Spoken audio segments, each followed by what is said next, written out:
Hello, Hojoz here, and today we are announcing the Cedara Fighting Competition Season 2 reboot. And not just announcing it, I'm going to announce the rules as well, just to make it easier to submit craft to leonhojoz@gmail.com and get them featured in the Cedara Fighting Competition, which is actually not trying to be a PFC competitor. Let that be clear. I'm not trying to battle Jolly Roger Aerospace for the best plane fight club. No, I'm not gonna do that. I like Jolly Roger Aerospace's plane fight club way too much for that. And besides, that would just be cruel. Very, very cruel. And not fair. Because I have different rules than PFC 6. Yes, indeed, the Cedara Fighting Competition Season 2 rules will include such interesting things like no ECMs. I'm not going to allow ECM jammers. Why?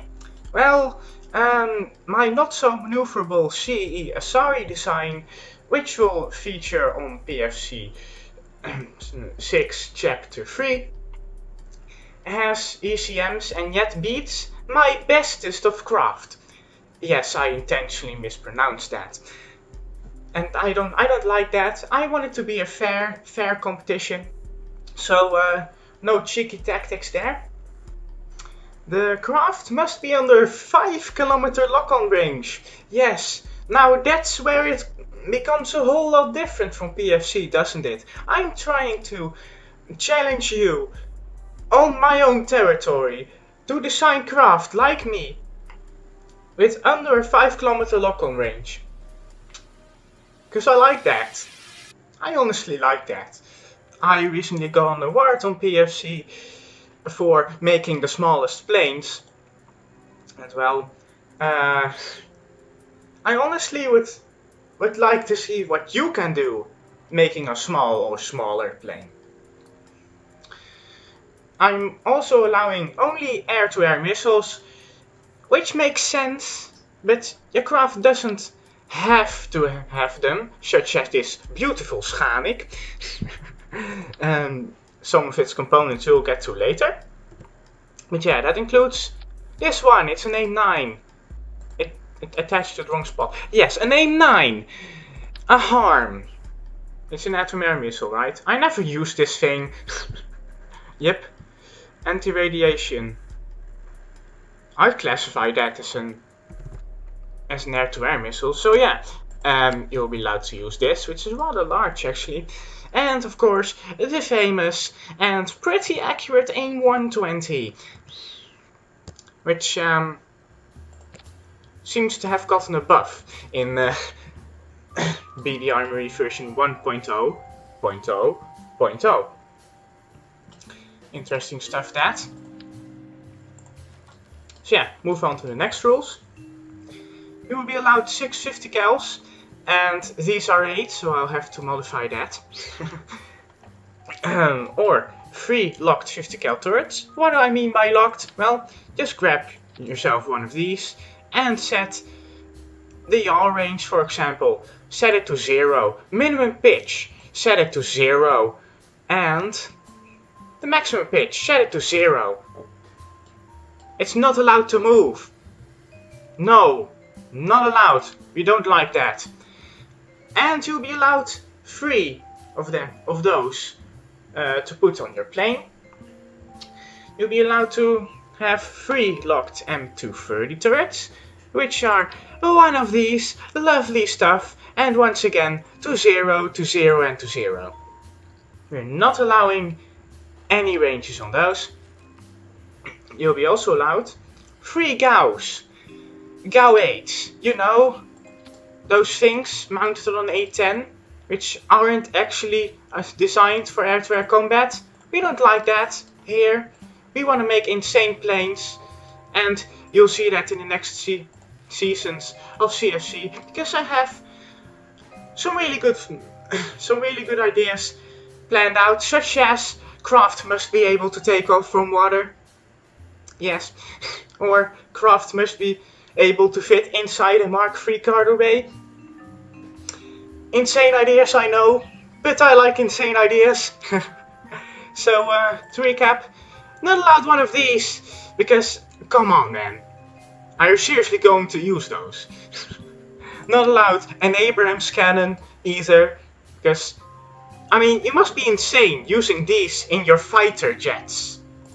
Come on man.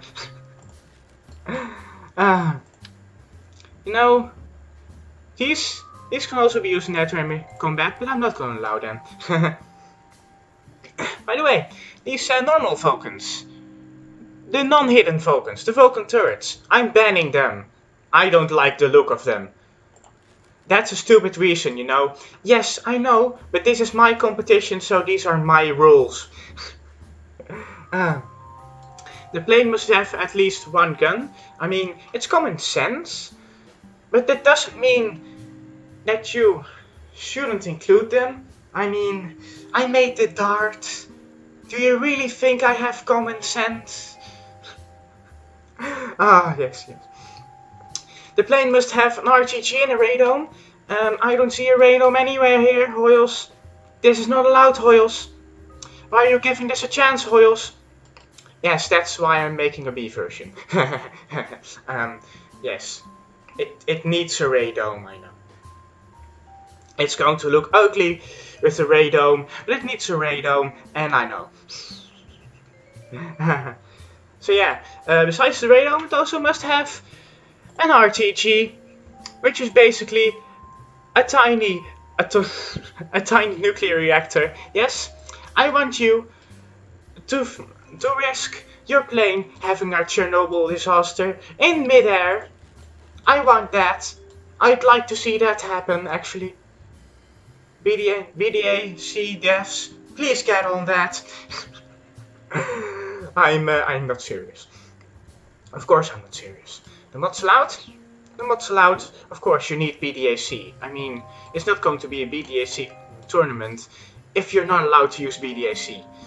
You're also allowed such fancy things as editor extensions, which allows me to do stuff like this, press H, and press V. It aligns stuff. I don't have to do it. Really finicky. I like that.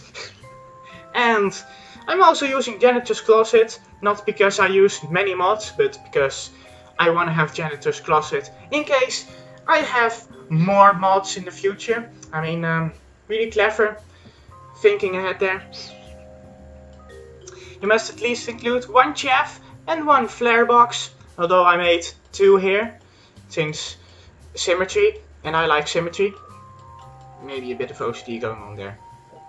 Oh well, you're allowed a maximum of 4 each, just like I made my PFC planes. I mean, I hope it wasn't free and it was just a typing error in that one description. Oh no. Oh no. Oh well, I will probably be allowed to modify them. And another crucial thing which sets this competition apart from PFC 6, which is also why I loaded this Schanik up, is you're allowed to have a maximum of 8 armor plates. Simply again, so that the Schanik will actually have a chance at featuring in a video. I mean, look at this cutie, it's so nice, it's also pretty maneuverable. Go to my second channel, there's a link in the iCards. You'll see a very fancy video on how to take down this fighter. But nobody cares, right?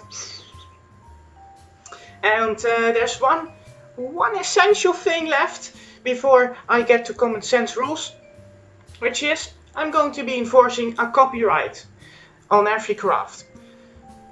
Why? Well, if you go to chapter 1 of PFC 6, Jolly Roger Aerospace had a couple of tiny bit of copies, rip-offs, I don't know, probably just rip-offs of his craft, and I do not want that to happen, also because I like to protect my own craft under a copyright. So if you submit a craft into CFC Season 2, it will have a copyright on it in Season 3, which means that only you may be able to edit that particular series of fighter, and the airframe is just copyrighted. You're not allowed to use it. Something similar, yes, you can do something similar, but the airframe is copyrighted, and I'll probably get rid of that if I struggle to get new designs. Which brings me on to the next topic. Like Jolly Roger Aerospace, I'll be doing 2v2 matches, and I'll also be doing 16 fighters, except I'm only asking you to submit 8. Why? Well, because you guys never bothered to send anything in for the Cedara Fighting Competition. I didn't like that. So I'm asking you, please fill half of the spots. I'll fill the other half. And if there are 16 entries, cool. If I have 16 entries total, cool, I'll just feature them. But I just want planes of other people in here which actually want to submit their planes. I mean, the guard 13007, or however you may want to pronounce that, has a craft submission page, and he suggested the idea to me of using those in CFC Season 1, but I didn't want to, because that would mean I would be entering craft without the permission of the user that had submitted them on his website, so that's why I never featured them. Anyway, you know the rules now. There's obviously going to be a very quick inspection of how well your fighter does, and how I'll be doing that is just like Jolly Roger Aerospace PFC 6. I will save you. Get 1 craft of each, 4 craft entered in a 2v2 match, and inspect them, see if they actually fly and not tumble out of control and crash into the ground horribly, killing everyone in the process. Since, well, that's also a thing. You're allowed both drones and Kerbalized craft. Yes, I said Kerbalized craft. And you're allowed to use the command seat, but I mean, I don't have that one mod that allows you to just load up a Kerbal in the command seat from the VAB. So more effort there. So please just include a capsule with a decoupler on your craft. I would like that. There's also a very crucial rule. I will not be allowing craft with any more than 70 parts. Why only 70, you may ask? Mate, this is a laptop. It's not a beast. It's not a beast of a PC. I'm not going to ask too much from my laptop and create really laggy content. I mean, I only have a 950M in this one and an i7 of no particular generation. It says there on the stickers. And well, I don't want to overstress my computer, so 70 parts max it is. Which also is the max part count of most of my fighters. Save and continue again. Here, 46 for the HC Dart. 85 for the Electrov. Yeah, that's actually a 5 kilometer lock-on range craft. 54 for the HC Light AAA, but that's a gun trailer. The Savior with 41 parts. A Schanik with 75. Well, it needs a revision. It needs less parts. Me just making all those restrictions, you know. I could also up it to 80 or 85. Yeah, sure, 85. I'll just allow 85 part aircraft. Simply because I'd have more entries. That's cheaty, Hojoz. Why are you doing this, Hojoz? Don't question it, please. This is my competition. If you have anything that you think is wrong with my competition, just say it to me in the comments below, because I'd have a comment, and also because I'd have suggestions for the next Cedara Fighting Competition rules, because I don't really know what to do with them. Anyway, I probably forgot a very important rule that is included in PFC 6 but not here, so there will be largely OP craft here. Probably, I don't care, but yeah, this is the end of the video, I guess. I'll see you next time, and I'll leave you off with bureaucratic voice Bob in my intro. My outro. I constantly get that wrong.